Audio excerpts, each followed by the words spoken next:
오늘은 나만의 속도를 찾아 삶을 다시 설계하고 중년이라는 특별한 시기를 더 즐겁게 살아가는 방법에 대해 이야기해 보려고 합니다. 50대 이후 우리의 삶은 크고 작은 변화와 함께 새로운 물음표를 던져줍니다. 자녀는 독립하고 직장에서는 한 발 물러나는 순간이 찾아오며 갑자기 시간이 많아지지만 그 시간을 어떻게 채워야 할지 몰라 막막해지기도 합니다. 이제 우리는 가족과 사회의 요구에서 조금은 자유로워졌지만 동시에 방향을 잃은 것 같은 기분에 빠질 때도 있습니다. 주변 사람들은 은퇴 후의 삶을 여유와 즐거움으로 채우라고 말하지만 정작 마음 한구석에는 공허함과 무기력이 자리 잡을 때가 있죠. 중년이라는 삶의 새로운 장을 살아가고 있는 여러분과 함께 나만의 속도를 찾고 더 풍요로운 삶을 만들어가는 법에 대해 이야기하려 합니다. 50대 이후의 삶은 우리에게 많은 변화와 함께 깊은 질문을 던집니다.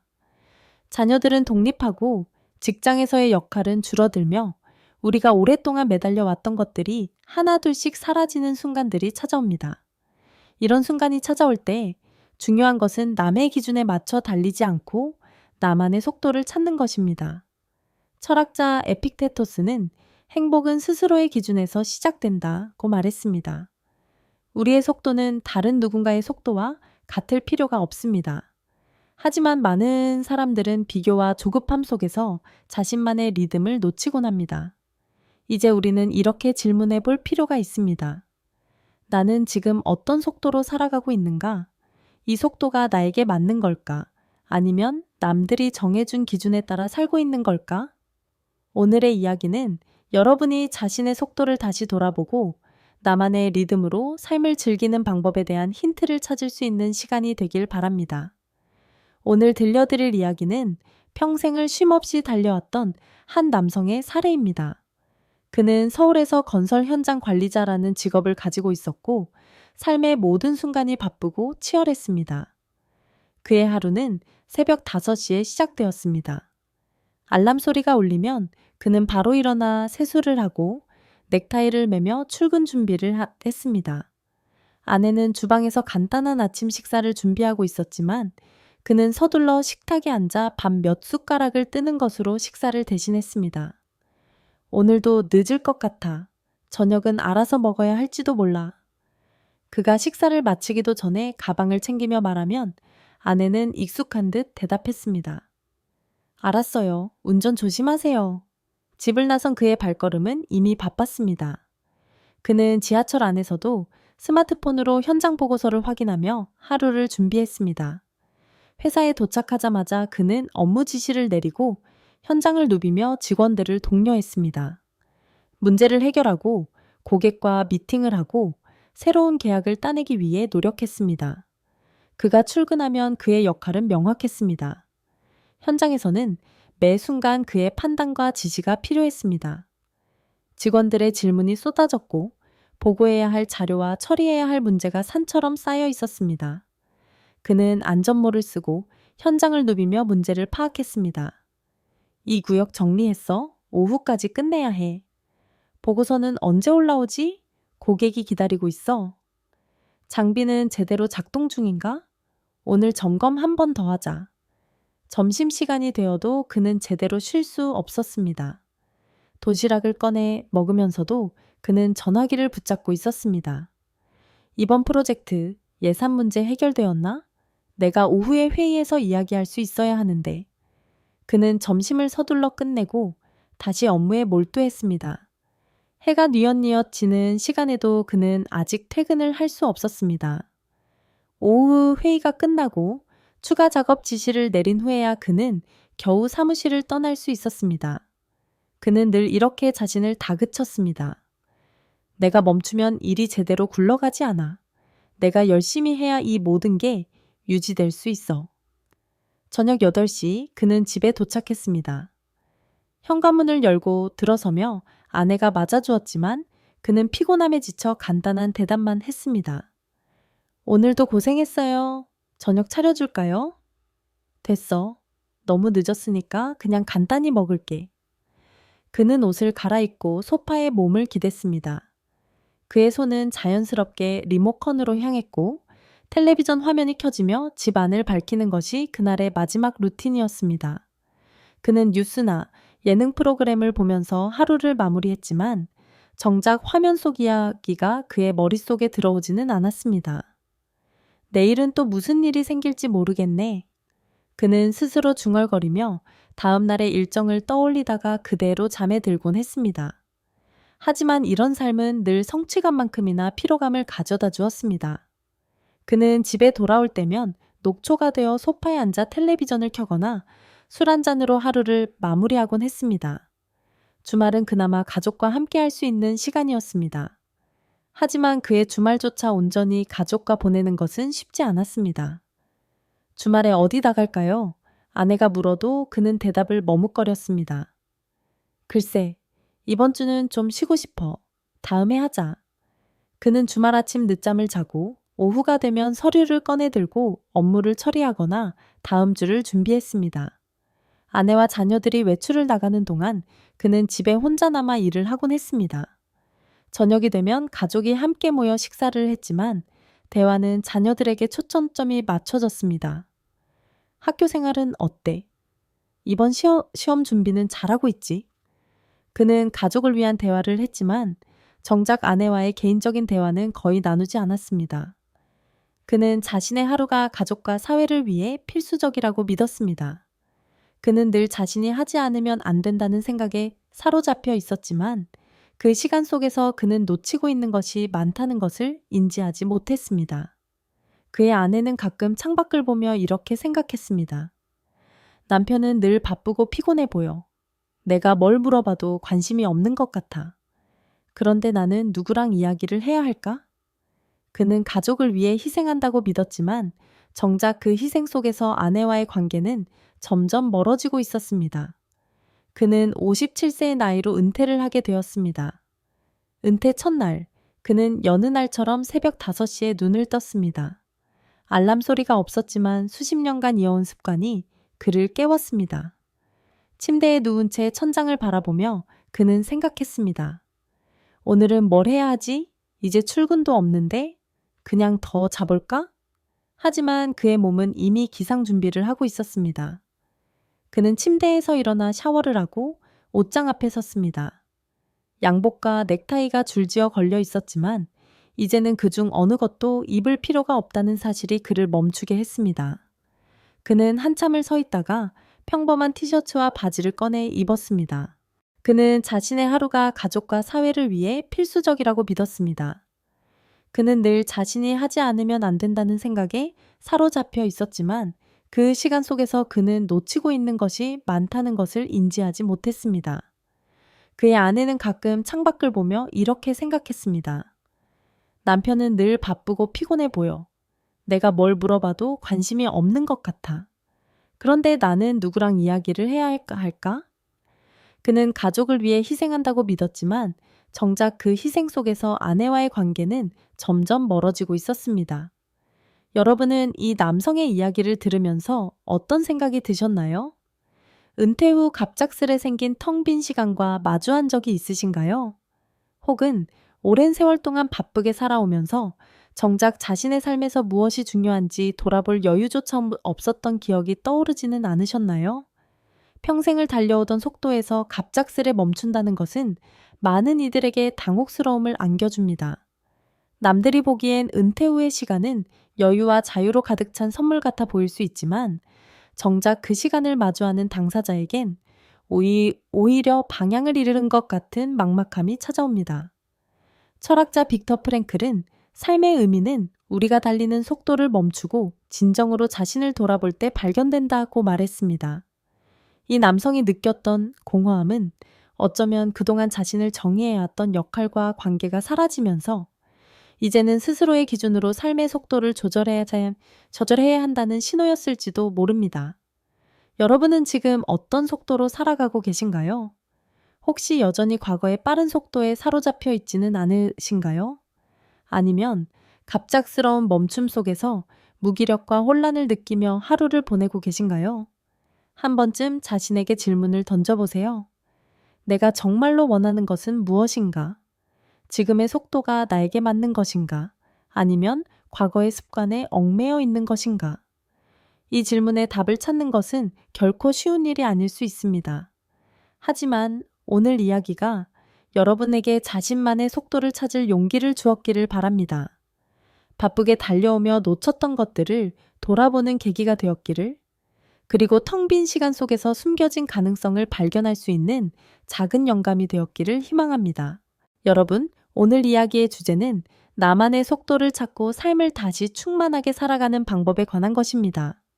아마도 이 순간 영상을 보며 듣고도 계신 여러분 중 일부는 평생을 가족과 직장을 위해 바쁘게 살아오면서도 이제는 갑작스레 느려진 삶의 속도에 당혹감을 느끼고 계실지도 모릅니다.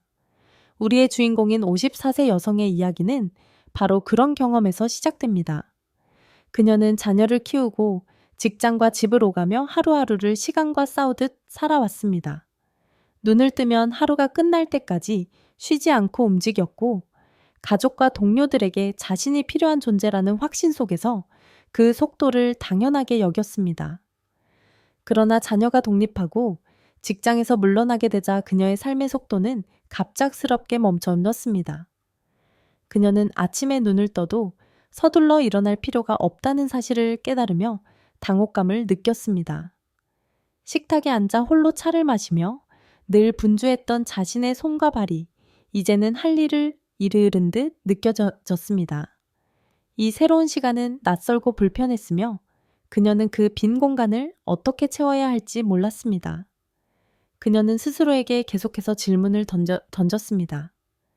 나는 지금 뭘 하고 있는 거지? 이렇게 쉬어도 되는 걸까? 내가 이 시간을 제대로 쓰고 있는 걸까? 그 질문은 스스로에 대한 의심으로 이어졌고, 그녀는 점점 더 자신의 정체성에 혼란을 느꼈습니다. 54세 여성 CAC의 하루는 언제나 바쁘게 돌아갔습니다. 그녀는 직장에서 팀원들을 이끄는 관리자였고, 동시에 두 자녀를 키우며 집안 살림까지 도맡았습니다. 아침이면 늘 분주했습니다. 알람이 울리기도 전에 눈을 뜬 그녀는 부엌으로 향해 아이들의 도시락을 준비했습니다. 오늘 체육대회라면서 점심에 힘내야 하니까 좋아하는 유부초밥 넣어뒀어. 아이들을 학교에 보내고 나면 자신도 서둘러 출근 준비를 했습니다. 직장에서도 그녀의 시간은 쉼없이 흘렀습니다. 부하 직원들의 보고서를 검토하고 상사에게 프레젠테이션을 하며 하루를 보냈습니다. 이 프로젝트는 마감 기한이 중요하니까 오늘 꼭 마무리합시다. 그녀는 동료들에게 이렇게 독려하며 자신의 에너지를 팀에 쏟아부었습니다. 저녁이 되면 그녀의 집안일은 다시 시작되었습니다. 아이들이 학원에서 돌아오면 간단한 간식을 챙기고 다음날 학교 준비물을 확인하며 하루를 마쳤습니다. 그렇게 하루하루를 살아가며 그녀는 늘 바빴습니다.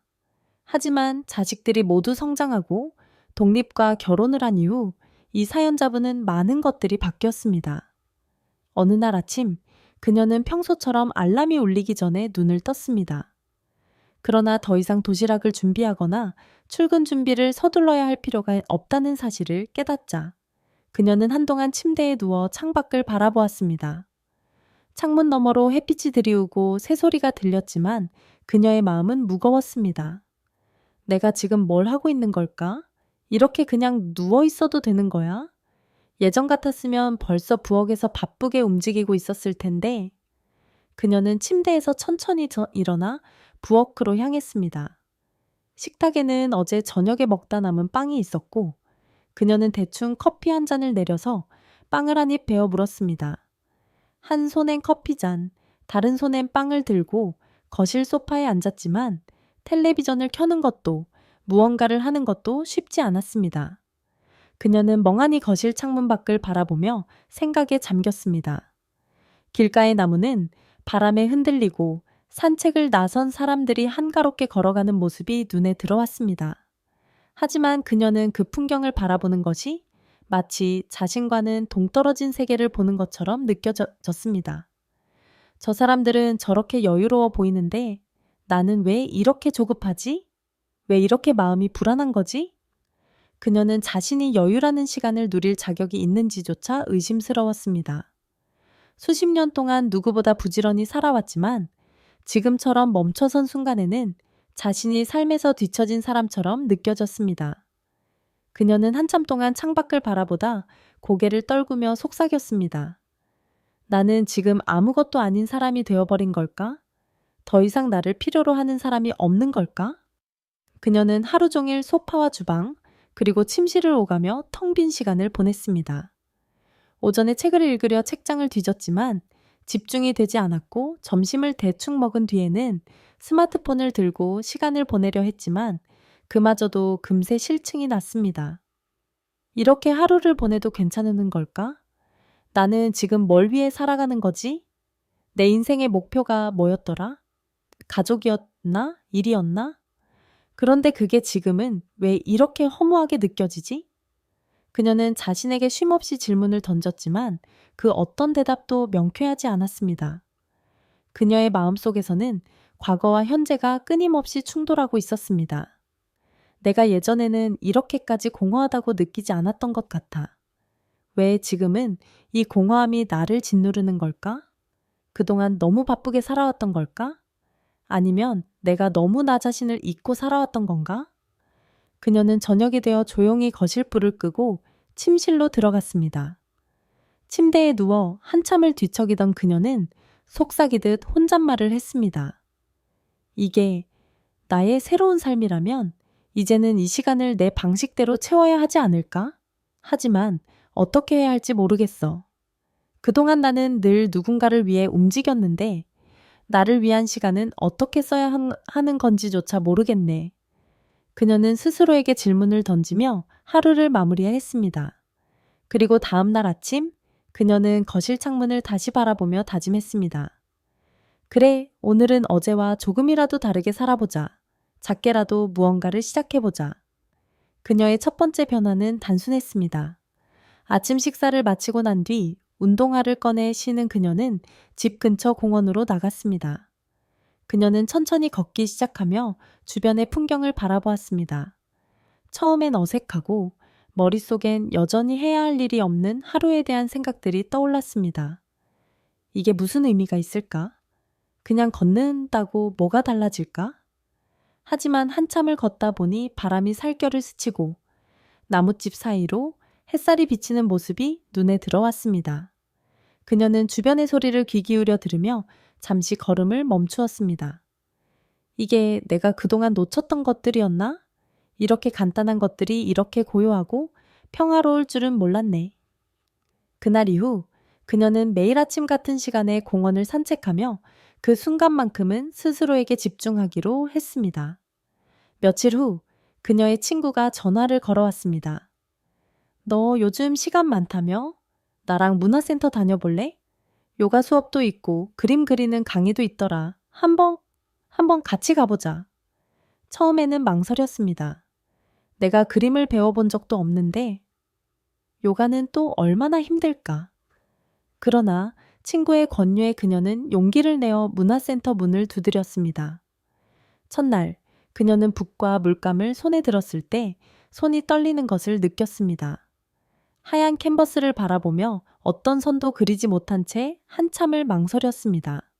하지만 강사의 조언에 따라 단순한 선 하나를 그리기 시작하면서 그녀는 붓 끝에서 만들어지는 작은 변화가 주는 기쁨을 느꼈습니다.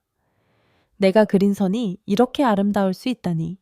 너무 오랫동안 나 자신에게 이런 기회를 주지 않았구나. 점차 그녀는 캔버스에 색을 채우며 자신만의 세계를 만들어갔습니다. 매주 그림 강의에 참석하며 그녀는 새로운 성취감과 몰입의 기쁨을 느꼈습니다. 그녀는 아침 산책으로 하루를 시작하고 오후에는 문화센터에서 그림을 그리며 시간을 보냈습니다. 남는 시간에는 책을 읽고 저녁에는 간단한 요리를 만들어 자신을 위해 작은 식탁을 차렸습니다. 나는 이제야 나를 위해 시간을 쓰고 있어. 내가 무엇을 좋아하는지, 어떤 순간에 행복을 느끼는지를 깨달아가는 중이야. 그녀는 더 이상 과거의 바쁜 삶으로 돌아가고 싶지 않았습니다. 이제는 천천히 자신만의 리듬으로 움직이는 삶이야말로 진정한 행복을 가져다 준다는 것을 알았기 때문입니다. 그녀는 또 다른 계획을 세우기 시작했습니다. 평소에는 하지 못했던 일들, 가보지 못한 장소로의 짧은 여행, 취미로 배우고 싶었던 요리 강좌, 친구들과의 새로운 모임. 내 인생의 주인공은 나야. 내가 원하는 속도로 내가 하고 싶은 것을 하며 살아가야지. 이 결심은 그녀의 일상에 활력을 불어넣었습니다. 그녀는 더 이상 과거의 빠른 속도나 남이 정해준 기준에 얽매이지 않았습니다. 그녀는 삶을 천천히, 그러나 충만하게 채워나가고 있었습니다. 여러분은 지금 어떤 삶의 속도로 살아가고 계신가요? 혹시 여전히 과거의 바쁜 속도 속에서 스스로를 다그치고 있지는 않으신가요? 아니면 갑작스럽게 삶의 속도가 느려진 상황에서 방향을 잃은 듯한 막막함과 공허함을 느끼고 계신가요? 우리의 삶은 마치 달리는 기차와 같습니다. 정해진 선로 위를 질주하듯 일과 가족이라는 큰 목표를 향해 쉼없이 달려왔던 우리는 때로 기차가 멈추는 순간 자신이 어디에 서 있는지조차 알지 못한 채 당혹스러움을 느끼게 됩니다. 철학자 빅터 프랭클은 삶의 의미는 우리가 멈춰서는 순간에 비로소 모습을 드러낸다고 말했습니다. 하지만 그 멈춤이 주는 여유와 고요는 처음에는 낯설고 불편하게 느껴질 수 있습니다. 우리가 빠른 속도에 익숙해진 만큼 느려진 삶의 속도는 때로 우리를 뒤처지는 것처럼 보이게 하고 무기력함 속으로 몰아넣기도 합니다. 여러분은 혹시 지금 이 순간 멈춤 속에서 자신이 진정으로 원하는 것이 무엇인지 고민하고 계신가요? 혹은 새로운 방향을 찾으려 애쓰면서도 첫걸음을 내딛는 것이 두렵게 느껴지지는 않으신가요?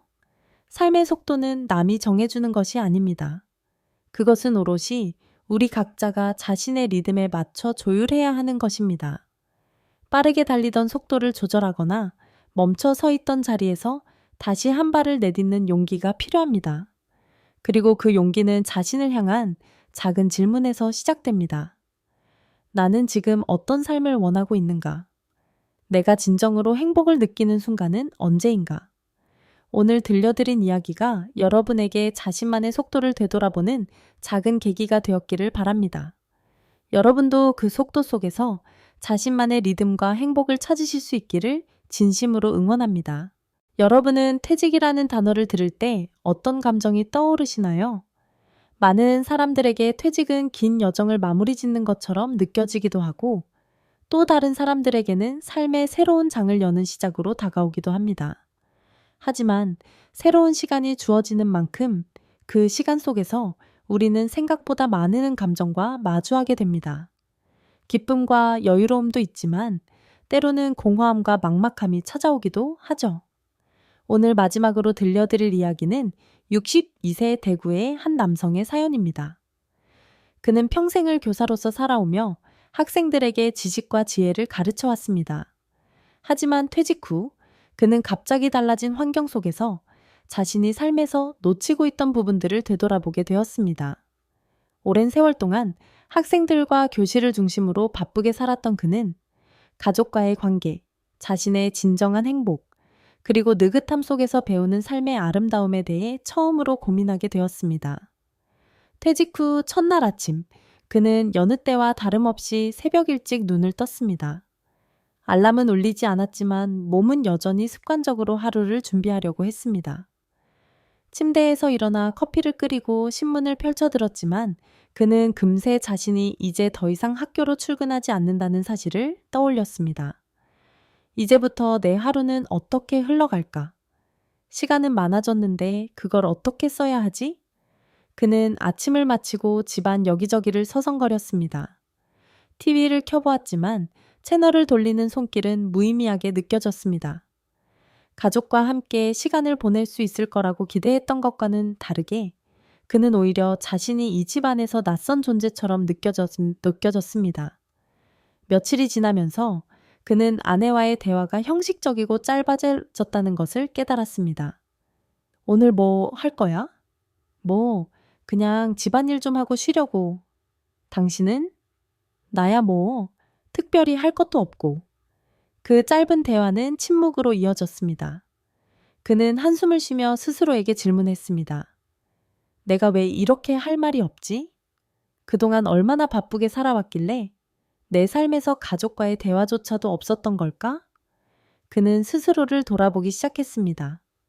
학생들에게는 열정적으로 지식을 전하고 그들의 미래를 위해 헌신했지만 정작 자신의 가정에서는 얼마나 많은 시간을 함께 보냈는지, 얼마나 깊이 서로를 이해하려고 노력했는지에 대해서는 자신이 없었습니다. 어느 날 그는 아내가 다니는 서예 강습에 함께 가보겠다고 말했습니다. 아내는 처음에는 의아해했지만 이내 미소를 지으며 동의했습니다. 당신이 서예를 배워보겠다고? 기대되네. 천천히 배우면 재밌을 거야. 그는 강습 첫날 하얀 종이와 붓을 마주하며 오랜만에 학생이 된 기분을 느꼈습니다. 처음엔 붓을 잡는 것조차 어색했고 선을 긋는 데에도 긴장이 되었지만 강사의 말처럼 그는 서서히 손에 익어가는 것을 느꼈습니다. 선생님 시절에는 늘 가르치는 위치에 있었는데 이렇게 배우는 입장이 되니 색다르네. 이게 생각보다 재미있군. 그는 서예를 통해 단순한 기술뿐 아니라 느긋함 속에서 집중하는 법, 그리고 매 순간을 온전히 즐기는 법을 배우게 되었습니다. 서예를 배우며 그는 자신의 삶을 돌아보기 시작했습니다. 가족과 함께했던 순간들, 자녀들이 성장해 떠난 뒤 집에 남은 조용함, 그리고 자신이 그동안 어떻게 가족과의 시간을 소홀히 했는지를 깨달았습니다. 나는 내 가족이 내가 열심히 일해서 그들을 부양하는 것만으로 충분히 만족했을 거라고 생각했어. 하지만 지금 돌이켜보니 그건 내 착각이었지. 그들도 나와의 대화를 원했고 함께 보내는 시간을 원했을 텐데 나는 그걸 몰랐던 거야. 그는 아내와 함께 산책을 나가거나 자녀들에게 전화를 걸어 안부를 묻는 작은 노력들을 시작했습니다.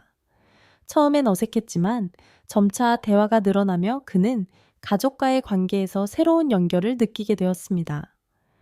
그는 서예 강습을 마친 후 집으로 돌아오는 길에 작은 결심을 했습니다.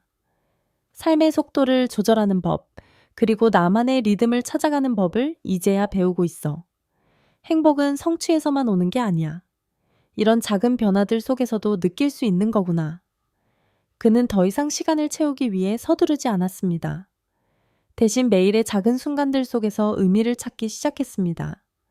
새벽 산책 중 느껴지는 바람, 서예를 하며 집중할 때의 몰입감, 가족과 나누는 사소한 대화들. 그는 그 모든 것이 행복이라는 것을 깨달았습니다. 우리의 주인공, 62세의 그는 서예를 배우며 삶의 속도를 조절하는 법과 자신의 행복을 찾는 방법을 깨달았습니다. 하지만 여기서 멈추지 않았습니다. 그는 더 많은 사람들과 연결되고 새로운 도전을 통해 삶의 활력을 불어넣고자 했습니다. 그는 어느 날 동네를 산책하던 중 문득 오래된 폐점한 가게를 발견했습니다. 창문에는 먼지가 쌓여 있었고 내부는 비어 있었지만 그는 그 공간을 보며 상상했습니다. 이런 곳에서 내가 직접 카페를 운영한다면 어떨까? 사람들이 모여 이야기를 나누고 편안히 머물 수 있는 공간을 만들 수 있지 않을까? 그는 바로 행동에 나섰습니다. 건물주를 찾아가 임대 조건을 알아보고 아내와 상의한 끝에 카페 창업을 결정했습니다. 그는 간단한 인테리어를 구상하며 벽에 따뜻한 색의 페인트를 칠하고 중고 가구를 들여와 테이블과 의자를 배치했습니다. 메뉴판에는 정성껏 내린 핸드드립 커피와 간단한 베이커리를 추가했습니다. 오픈 첫날, 그는 손님을 맞으며 떨리는 마음으로 주문을 받았습니다. 어서 오세요. 커피는 어떤 걸로 드릴까요? 손님들은 커피를 기다리며 그와 가벼운 이야기를 나누었고 그는 그 순간이 어색하면서도 즐겁다고 느꼈습니다. 그의 카페는 점점 동네 사람들에게 사랑받는 공간이 되었습니다. 매일 아침 커피 한 잔을 즐기러 오는 이웃, 책을 읽으며 시간을 보내는 젊은 손님들, 그리고 가끔은 멀리서 소문을 듣고 찾아오는 손님들까지. 어느 날 한 단골 손님이 그에게 말을 걸었습니다. 사장님, 이 카페는 참 편안한 분위기예요. 여기 와서 커피를 마시면 복잡한 생각들이 다 사라지는 것 같아요. 그는 미소 지으며 대답했습니다. 그렇게 느껴주신다니 정말 기쁘네요. 저도 여기에서 사람들과 이야기 나누는 게 가장 즐거운 시간이랍니다. 그는 손님들과의 대화를 통해 새로운 관계를 맺고 그들의 다양한 이야기를 들으며 자신도 많은 것을 배웠습니다. 카페 운영이 자리를 잡으면서 그는 또 다른 도전을 하고 싶어졌습니다. 그가 선택한 것은 지역 봉사활동이었습니다. 그는 주 1회 지역 아동센터에서 아이들에게 책을 읽어주는 봉사에 참여하기로 했습니다. 처음 센터를 방문했을 때 그는 아이들이 자신을 낯설게 바라보는 것을 느꼈습니다. 하지만 그는 서툰 웃음으로 말을 걸며 천천히 다가갔습니다. 안녕, 오늘은 선생님이 재미있는 이야기를 들려줄게. 이 책 읽어볼까? 그가 첫 번째 책을 읽고 난 후 아이들은 수줍게 다가와 더 많은 책을 요청했습니다. 그날 그는 아이들과 나누는 시간이 단순히 봉사가 아니라 자신에게도 큰 위로와 배움의 시간이 된다는 것을 깨달았습니다. 그는 카페와 봉사활동을 통해 다양한 사람들과 연결되며 새로운 삶의 의미를 발견했습니다. 카페에서는 이웃과의 따뜻한 대화를 통해 서로의 삶을 나눌 수 있었고, 봉사활동에서는 아이들의 웃음과 순수한 마음을 통해 자신이 얼마나 많은 것을 배울 수 있는지를 알게 되었습니다. 나는 이제야 깨달았어요. 사람들과의 관계는 단순히 대화를 나누는 것을 넘어 서로에게 영향을 주고받으며 함께 성장할 수 있는 기회라는 걸요. 여러분은 지금 어떤 삶의 속도와 리듬으로 살아가고 계신가요? 혹시 너무 빠르게 달려오느라 혹은 갑작스런 멈춤 속에서 자신의 방향을 잃고 혼란스러워하지는 않으신가요? 삶은 때로 우리가 예측하지 못한 순간에 새로운 질문을 던집니다. 퇴직 후의 시간, 새로운 환경 속에서의 적응, 그리고 자신만의 공간과 관계를 만들어가는 과정은 때로 낯설고 두렵게 느껴질 수 있습니다. 하지만 여러분, 이러한 변화의 순간이야말로 우리가 자신에게 가장 중요한 것들을 돌아보고 진정한 행복을 찾아가는 기회가 아닐까요? 우리의 주인공이 선택했던 카페와 봉사활동이라는 두 가지 길은 단순히 새로운 일을 시작하는 것을 넘어 사람들과의 연결을 통해 자신이 어떤 존재인지를 새롭게 발견하는 여정이었습니다. 그는 카페에서 손님들과의 대화 속에서, 봉사활동을 통해 아이들의 순수한 웃음 속에서, 그리고 자신이 만들어낸 작은 공간의 따스함 속에서 비로소 자신의 삶을 새롭게 이해하기 시작했습니다. 철학자 마르틴 부버는 진정한 관계는 서로를 마주하는 순간에 탄생한다고 말했습니다. 여러분은 지금 어떤 관계 속에서, 어떤 공간에서 자신을 마주하고 계신가요? 혹시 주변의 소중한 사람들과의 관계에서 놓치고 있는 부분은 없으신가요? 아니면 새로운 연결과 도전을 통해 자신만의 행복을 만들어 보고 싶은 욕망이 마음 한구석에 자리 잡고 있지는 않으신가요? 삶의 속도를 조절하고 새로운 관계를 맺으며 자신만의 공간을 만들어가는 과정은 누구에게나 쉽지 않은 도전일 것입니다. 하지만 한 걸음씩 나아가는 용기를 낸다면 그 길 위에서 우리는 스스로가 얼마나 많은 가능성을 가지고 있는지를 깨달을 수 있을 것입니다. 여러분의 인생에도 오늘 이야기가 작은 영감이 되었기를 바랍니다. 그리고 이 이야기를 통해 여러분이 조금 더 느긋하게, 조금 더 자신만의 리듬으로 살아가는 방법을 찾아가길 바랍니다. 오늘의 이야기가 여러분에게 울림을 주었다면 구독과 좋아요를 눌러주세요. 다음 시간에는 또 다른 주제로 여러분과 함께 깊은 대화를 나누겠습니다. 여러분의 경험과 생각을 댓글로 나눠주신다면 또 다른 누군가에게 큰 위로와 영감을 줄 수 있을 것입니다. 이 영상을 듣고 있는 지금 이 순간, 여러분의 삶에 따스한 변화가 시작되기를 진심으로 바랍니다. 감사합니다.